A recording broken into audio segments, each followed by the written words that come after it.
এটা হতেই পারে, একটা কারণ হচ্ছে যে ওই যে ওর যে পারফেক্ট ব্যাপারটা সেটা হচ্ছে যে আগের ওয়ার্ল্ড কাপও বলেন এই ওয়ার্ল্ড কাপও বলেন, ওই যে পেনাল্টি বক্সের বাইরে থেকে দূরপাল্লার শট, মানে যেভাবে করে যখন আপনি অপোনেন্ট কিনা লো ব্লক করবে তখন তো আসলে জায়গা পাওয়া যায় না স্ট্রাইকারদের জন্য, তখন কিন্তু ওই পেনাল্টি বক্সের বাইরে থেকে দূরপাল্লার শট, অ্যাকুরেট শটটা খুব ইম্পর্টেন্ট হয়ে যায়।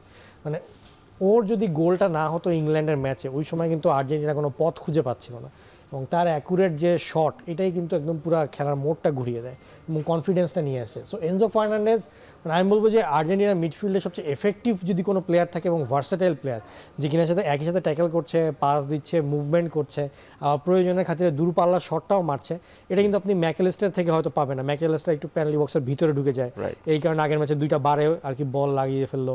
ডিপল একটু ডিফেন্সিভ, পারাদাস একটু ডিফেন্সিভ। সো এই যে এক্স ফ্যাক্টরটা মেসি ছাড়া যদি অন্য কারো চিন্তা করেন মিডফিল্ডে, সেটা আমি বলবো এনজো ফার্নান্ডেজ। এবং সে মানে আর্জেন্টিনার ম্যাচে যখন খেলে সে একটু কমফোর্ট জোনে থাকে, যেটা আপনার সাথে আলোচনা হচ্ছিল যে ওই কমফোর্ট জোনে থাকার কারণেই আসলে তার পারফরমেন্সটা এত ভালো হয়, যেটা কিনা সে ক্লাব লেভেলে হয়তো এত বেশি দেখাতে পারে না।